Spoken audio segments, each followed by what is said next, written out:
पंचम अध्याय की व्याख्या।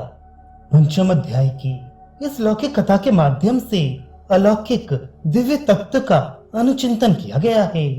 कथा के सभी पात्र प्रतीकात्मक हैं।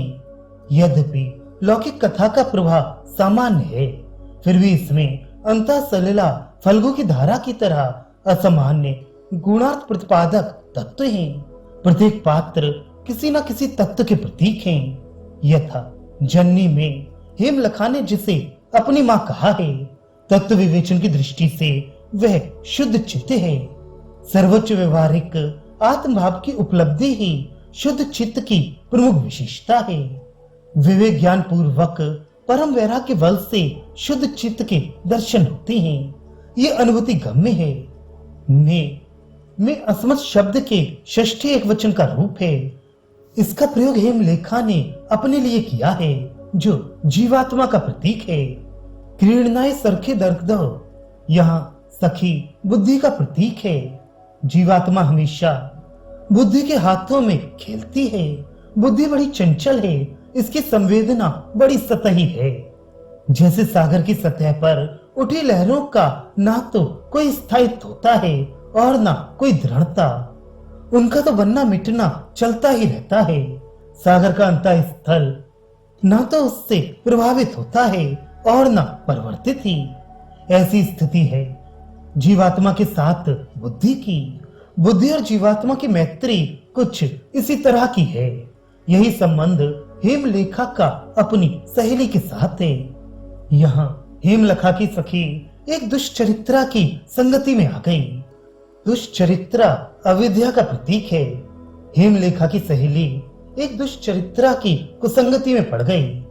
इसका बोध उसकी मां को नहीं है, क्योंकि अविद्या कब जीव की बुद्धि पर अपना अधिकार जमा लेती है, इसका बोध शुद्ध चित्त को कभी नहीं मिलता है। अथवा तात्विक दृष्टि से शुद्ध चित्ती का विषय न तो अविद्या है और न बुद्धि ही, क्योंकि उसकी दृष्टि में बुद्धि या अविद्या प्रपंच की सत्ता ही नहीं है। उसे तो वह केवल आभास मात्र मानती है, क्योंकि ये विजातीय तत्व हैं। उससे शुद्ध चित्ती की सत्ता उद्घाटित नहीं वरन और आच्छादित ही होती है। उनका धुंध और धुआं जितना गहरा होता है, उतना ही सत्ता में प्रवेश कठिन और दुर्गम हो जाता है। जो स्वयं को नहीं जानता वह शुद्ध चित्त की अनुभूति कैसे कर सकता है। सत्य की बौद्धिक विचार धारणा ऐसे ही है जैसे कोई अंधा व्यक्ति प्रकाश का चिंतन करता है। अतः शुद्ध चित्त का बुद्धि और अविद्या के संसर्ग से अनभिज्ञता स्वाभाविक है। परोक्ष पदार्थ का प्रलोभन देकर उस कुल्टा ने उसे अपने बेटे के अधीन कर दिया है। इसे ही मोह कहा गया है। मोह भ्रमित बुद्धि का प्रतीक है। सहज स्फुरित स्वभाव के अभाव में जो जीवन है वह दिव्यता की ओर ले जाने में असमर्थ होता है, क्योंकि वह वस्तुतः सत्य नहीं है। क्योंकि उसके आधार किसी न किसी रूप से भय या प्रलोभन पर आधारित रहता है। फिर वह प्रलोभन लौकिक हो या पारलौकिक, मोह ही है। इसी से पतन का मार्ग प्रशस्त होता है। तस्या पुत्रोति मूढ़ात्मा। मूढ़ शब्द का यूं तो कोशगत अर्थ है जड़ीभूत, मोहित, उद्विग्न या व्याकुल, किंतु तात्विक दृष्टि से मूढ़ात्मा एक विविच्य शब्द है। चित्त भूमि का एक स्वरूप है।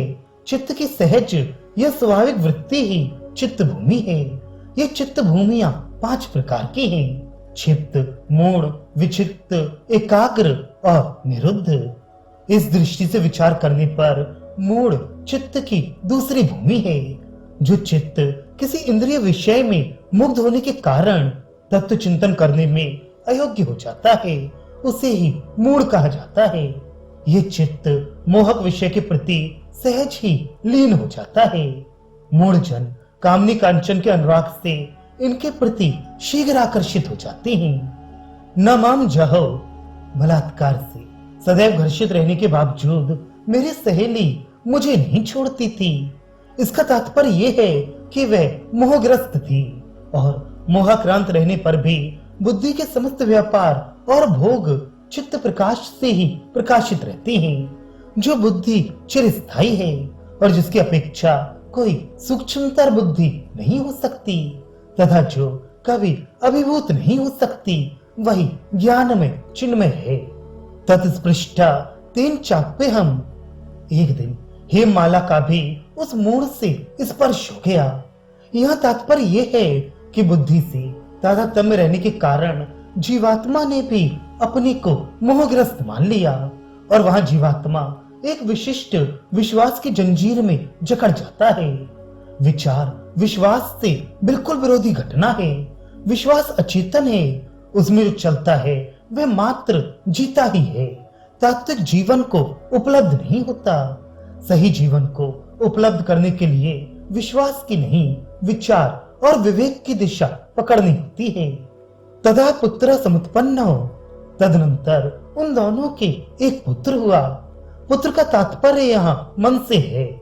मन में अपने पिता मोह का गुण जड़ता और अपनी दादी अविद्या का गुण विचित्र सृष्टि रचना रहती ही है।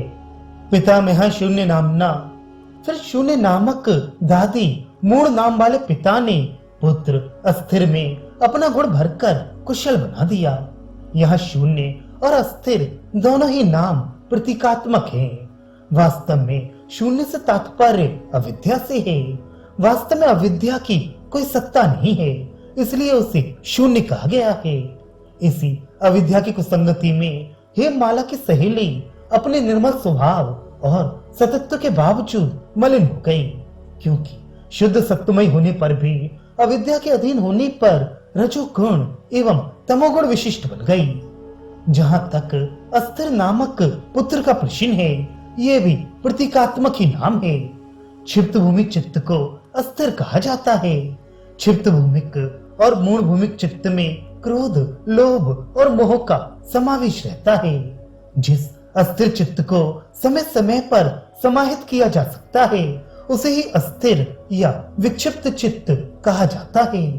जिस समय स्थिरता का प्रादुर्भाव होता है, उस समय अस्थिर दबा रहता है।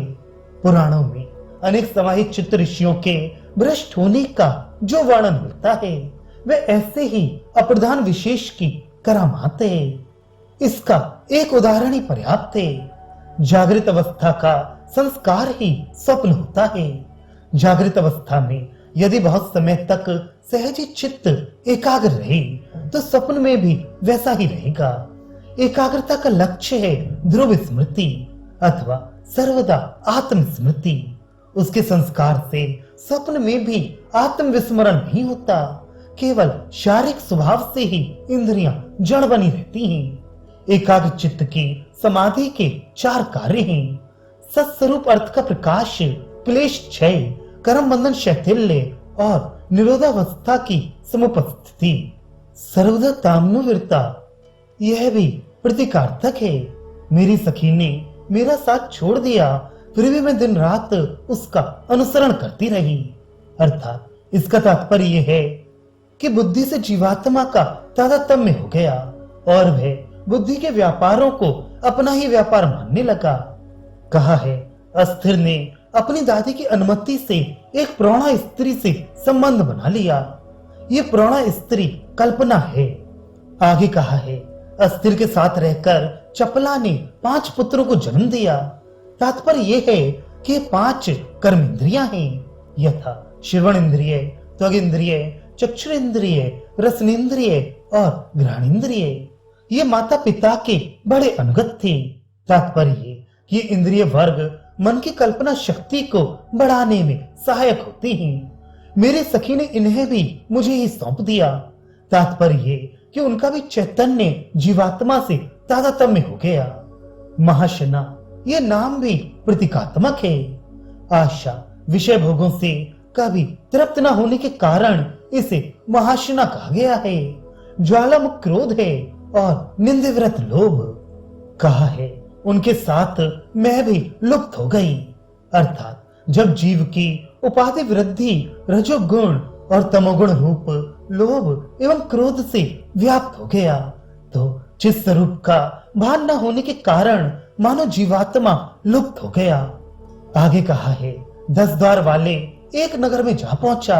ये नगर शरीर है जिसमें 10 द्वार अर्थात 10 इंद्रियां हैं।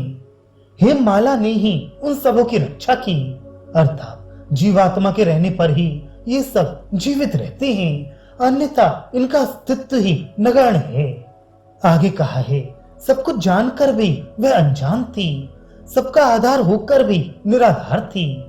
तात्पर्य कि शुद्ध चित्ती में ही सबका भास होता है, इसलिए वह सबका आश्रय तो है, किंतु वास्तव में उसमें किसी की सत्ता नहीं है, अतः उसे किसी आधे का आधार नहीं कह सकते हैं। सब उसी में भासते हैं, अतः वह सबका आधार है, परंतु उसका कोई अन्य प्रकाशक नहीं है।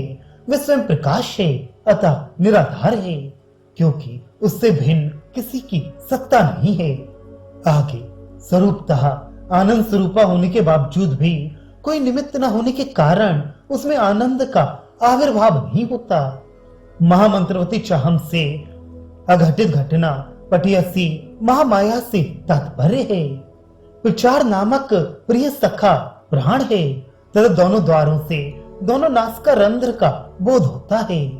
तस्य सखी, इससे तात्पर्य अविद्या या शून्य से है। अपना पुत्र मोह है। अपनी माता से तात्पर्य सुषुप्ति में जीव का अपने शुद्ध स्वरूप या शुद्ध चित्त से संयोग हो जाना है। आगे कहा है, एकांत में अर्थात विषयाभास से रहित हो मुझसे मिली, अर्थात शुद्ध चिदाकार हो गई। युक्ति का तात्पर्य वैराग्य से है। सतपति विवेक को कहा गया है। क्रोध और लोभ को मारकर ज्ञानेंद्रियों को बांध लिया। ये ज्ञानेंद्रियां 5 हैं, श्रोत्र, त्वक, चक्षुषी, जिह्वा, नासिका, च पंचमी। माता की नगरी से तात्पर्य यहाँ शुद्ध चित्त स्वरूप में स्थित हो जाना है। दुराचारी बेटे का मतलब मन से है, तथा अपनी माता शुद्ध चित्ती है। इस तरह ये संपूर्ण रूपक ज्ञान और वैराग्य परक है। अंतःसलिला फल्गु की तरह कथा का स्वरूप सर्वत्र द्वयार्थक है। गंभीर अर्थ विवेचन सापेक्ष है। प्रज्ञा कैसे उपलब्ध हो, इसी पर यह संपूर्ण चिंतन आधारित है। हम में जो ज्ञान शक्ति है वह विषय मुक्त होते ही प्रज्ञा बन जाती है। चित्त में ऐसी क्रांति समाधि से उत्पन्न होती है। समाधि साधना के प्रमुख 3 अंग हैं, चित्त विषयों के प्रति अनासक्ति, चित्त वृत्तियों के प्रति जागरूकता और चित्त साक्षी की स्मृति। चित्त विषयों के प्रति अनासक्ति से उससे संस्कार बनने बंद हो जाते हैं, और चित्त वृत्तियों के प्रति जागरूकता से उन वृत्तियों का क्रमशः विसर्जन प्रारंभ होता है, और चित्त साक्षी की स्मृति से स्वयं का द्वार खुलता है। चित्त और चित्त वृत्तियों के समग्र संस्थान का केंद्र अहंकार है। उनके विलीन होने से वह भी विसर्जित हो जाता है।